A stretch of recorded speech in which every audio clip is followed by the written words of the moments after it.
बर्तमान आम अच्छु यूनियन स्पोर्टिंग क्लब परिसर में यूनियन स्पोर्टिंग पक्षर पीवीआर मूर्ति स्कूल क्रिकेट टूर्नामेंटर आज उद्यापन उत्सव और ये उद्यापन उत्सव में जोगदेवा लगी आंतर्जातिक ख्याति संपन्न क्रिकेटर तथा सांसद कीर्ति आजाद तांको सहित सीधा सड़क में आलोचना करवा। कीर्ति जी, आपका बहुत बहुत स्वागत है हमारे प्रोग्राम में। स्कूल लेवल का जो क्रिकेट है वो कितना ज़रूरी है क्रिकेट के लिए उत्थान के लिए या फिर उसके डेवलपमेंट के लिए? नहीं, क्रिकेट ऑब्वियसली आप सभी जानते हैं कि आदमी शुरू से ही खेलना स्कूल के समय से ही खेलना शुरू करते हैं, चाहे क्रिकेट हो कोई भी खेल हो। और अगर यदि रुचि होती है तो टैलेंट उसी समय पता लगता है जब आप स्कूल से निकलते हैं। तो ये बहुत ही महत्वपूर्ण है। जैसे आप कहते हैं family is the cradle for civic virtues, वैसे ही स्कूल आपको विद्या देता है। क्रिकेट भी विद्या है, अन्य खेल भी विद्या है। तो विद्या आप स्कूल में सीखते हैं, अच्छे कोचेज़ मिलें, ग्राउंड हो, ट्रेनिंग फैसिलिटीज़ हो, तो वहाँ से अच्छे लड़के जो उभर करके आ रहे होते हैं आप वहाँ से निकाल सकते हैं। उड़ीसा में अभी क्रिकेट को कैसी हालत में देख रहे हैं, क्योंकि शिव सुंदर और देवाशीष मोहंती को छोड़कर कोई तीसरा ऐसा सामने नहीं आ पाया जो कि देश के सामने अपना राज्य का नाम रोशन कर सके। तो कहाँ पर गलती हो रही है, खामी कहाँ पे है? अभी आपने देखा है कि chief justice Thakur Lodha committee के रिकमेंडेशंस को इम्प्लीमेंट करना चाहते हैं और बोर्ड उसका विरोध कर रही है। हम उसका समर्थन करते हैं क्योंकि बदलाव की आवश्यकता है। जब तक बदलाव नहीं आएगा तब तक ये क्रिकेट जो आज राष्ट्र धर्म की तरह बन गया है लोगों तक नहीं पहुंच पाएगा। आप देखते हैं पहले जिस समय हम लोग खेलते थे अधिकतर बड़े बड़े शहरों से लोग आया करते थे और फिर धोनी जैसे लोग आने शुरू हुए, इरफान पठान आया। ये लोग ऐसे लोग थे जो दूर दराज गाँवों के रहने वाले थे, रूरल एरियाज़ के थे। तो यह तो निश्चित है कि क्रिकेट गांव-गांव तक चला गया। हमने देखा अभी कटाई हुआ है तो उसके बाद लोग अपना खेत में खलिहान में खेलते हैं, क्रिकेट खेलते रहते हैं।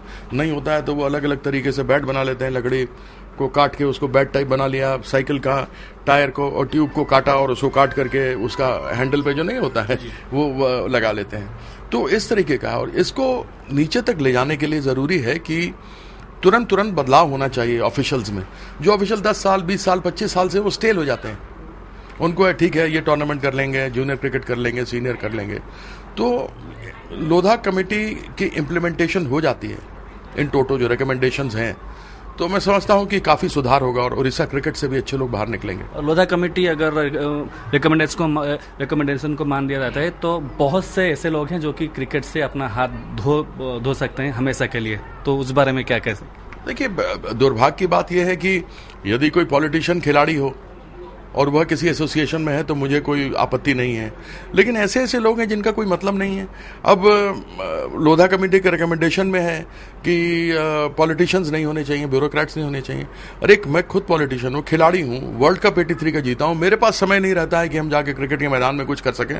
ये तो हमारे अच्छे दोस्त हैं प्रदीप चौहान जैसे बड़े पुराने, जो बुला लेते हैं तो हम चले आते हैं, तो कभी क्रिकेट देखने का मौका मिलता है।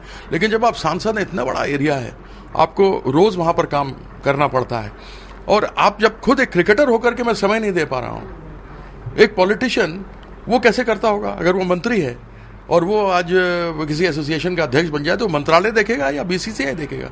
बीसीसीआई अपने आप में एक अलग है।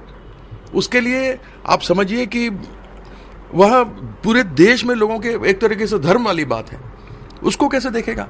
इसलिए फुल टाइम आदमी होना जरूरी है और वह फुल टाइम आदमी होगा तो कम से कम क्रिकेट को देखेगा। सीईओ होना आवश्यक है, एज लिमिट होना चाहिए। ये पॉलिटिशियंस हैं, आते हैं, इन्होंने बर्बाद कर दिया है। सारा इनडिसिप्लिन पॉलिटिशियंस के आने के कारण से हुआ है। लेकिन 2 पॉलिटिशियंस की मैं तारीफ करूंगा, दोनों स्वर्गीय हो गए। एक लेट एनकेपी साल्वे साहब और एक लेट माधवराव सिंधिया साहब। उनको वो कभी एडमिनिस्ट्रेशन में आते ही नहीं थे। उनका काम था कि हम कैसे क्रिकेटर्स को और बढ़िया फैसिलिटीज दे सकते हैं, क्या उनके लिए पैसा हम बढ़ा सकते हैं, क्या कर सकते हैं। उनके दिमाग में वो था।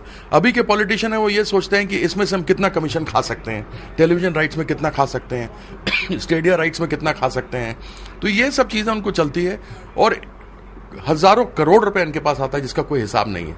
तो उन्होंने कहा भाई सीएजी रखो, तुम पॉलिटिशियन रखने के लिए तैयार हो, तुम ब्यूरोक्रेट रखने के लिए तैयार हो, लेकिन तुम बीसीसीआई सीएजी को नहीं रख सकते हो।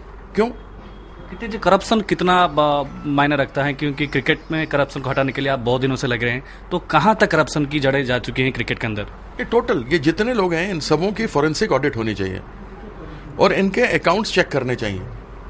आप देखो जो स्मॉल टाइम हमारे यहाँ एक वाइस प्रेसिडेंट है 35 सालों से, बोर्ड में भी वाइस प्रेसिडेंट है, वो एक स्मॉल टाइम दर्जी था, टेलर होता ना टेलर, वो टेलर था, वो टेलर 35 साल से वहां बैठा हुआ है। अगर उड़ीसा की बात की जाए कीर्ति जी, तो यहाँ पे जो एसोसिएशन में जो सेक्रेटरी हैं वो तो 25 सालों से है, तो वहाँ उनके बारे में क्या कहेंगे?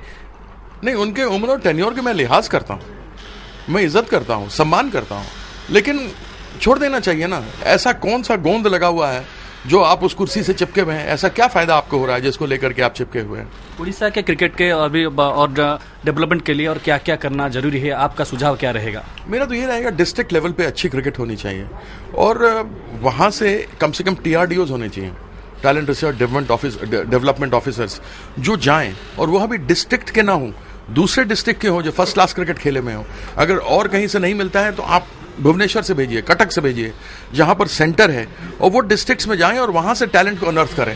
लेकिन यहाँ पर तो लोगों को रहता है कि मेरा 150 वोट है, उस 150 वोट में कितना वोट हमको मिलेगा, और उस वोट के चक्कर में से बर्बाद हो जाता है। ये तो प्रदीप चौहान जैसे बहुत कम लोग मिलते हैं जो क्रिकेट खिलाते हैं, चलाते हैं, इनका यूनियन स्पोर्टिंग जानकार लोग हैं। तो यह पैशन है, ऐसे पैशनेट लोगों को इस्तेमाल करना होगा, तब जाके बात बनेगी। लेकिन यहाँ लोग नहीं चाहेंगे कि बाहर वाला आ जाएगा, उसका नाम हो जाएगा तो हमारा पता नहीं कहीं कट जाए, इसलिए 25-30 साल से बैठे रहो, गोंद लगा हुआ है कुर्सी पे, चिपके रहो। धन्यवाद देते कीर्ति आजाद जी की स्पष्ट बयानबाजी बेस परिचित अच्छा, स्पष्ट भाव कहते जो मैंने भी क्रिकेट एसोसिएशन अच्छा, राजनीतिक व्यक्ति विशेष कि खेल सहित से कौन संपर्क नहीं, से दूरे जावा कथा